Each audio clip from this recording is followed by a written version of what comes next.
Corriente continua. Hasta aquí hemos explicado que la intensidad de corriente es el desplazamiento del flujo de electrones, pero tenemos que estudiar cómo se desplaza este flujo de electrones. En este primer caso se denomina corriente continua cuando el flujo de electrones o la intensidad de corriente sale de un polo positivo y retorna al polo negativo, siempre en la misma dirección, como podemos observar en la figura. Sale la corriente del polo positivo, pasa por la resistencia o carga y retorna al polo negativo. Un ejemplo de aplicación, como está allí, es la batería de un automóvil cuando prendemos las luces o arrancamos un auto. Si graficamos la corriente continua, podemos observar en la figura que tenemos en el eje de abscisas el tiempo y en el eje de ordenadas el parámetro eléctrico, intensidad o tensión de corriente. Es una línea continua o un trazo continuo permanente en el tiempo, porque dijimos recién que en un circuito de corriente continua la corriente siempre va en el mismo sentido. En forma gráfica lo podemos ver en la imagen. Corriente alterna. Como dijimos recién, hablábamos de la corriente continua, donde el flujo de electrones o intensidad de corriente circulaba siempre en el mismo sentido. En el caso de la corriente alterna, podemos invertir el flujo de electrones, es decir, que durante un instante de tiempo circule en un sentido de un polo hacia otro y en otro instante de tiempo invertir el sentido de flujo de electrones. Esto se denomina corriente alterna. En la imagen tenemos el símbolo de la fuente, donde está representado por una ondita, lo cual nos indica que va variando. Para un semiciclo la corriente fluye hacia un sentido y en el otro semiciclo fluye en el sentido contrario. Un ejemplo de valor típico que tenemos es la tensión domiciliaria, o sea, en nuestra casa, en los tomas corriente, tenemos 220 volts, donde va variando la tensión en un semiciclo y en el otro.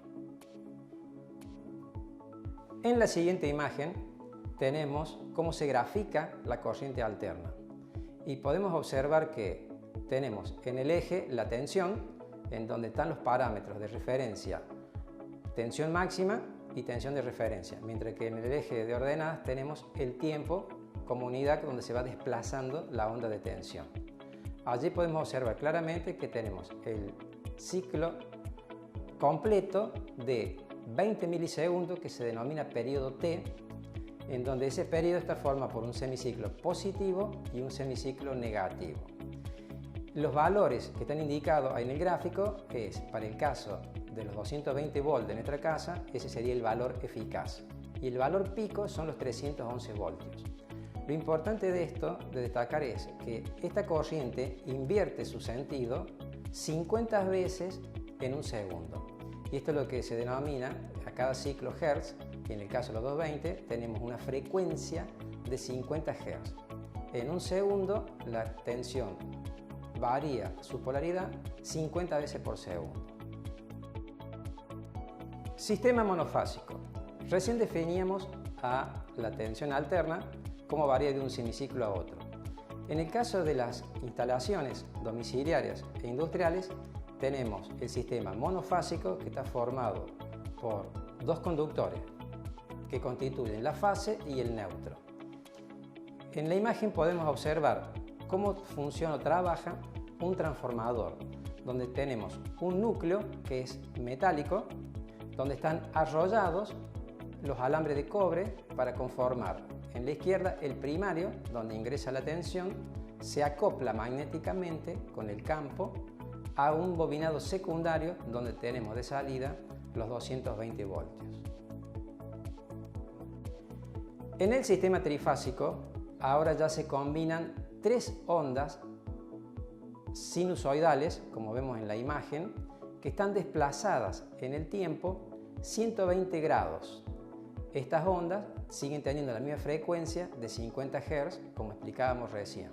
Pero lo importante es que cada onda, fase 1, fase 2, fase 3, o línea 1, línea 2, línea 3, respecto al neutro que mencionamos en el sistema monofásico, tienen una tensión equivalente de 220 volts. Y en el caso de la relación entre la fase 1 y la fase 2, o 1 y 3, etc., la tensión alcanza los 380 volts, que los utilizamos para, en este caso, motores industriales o aplicaciones en la industria. Sistema de distribución.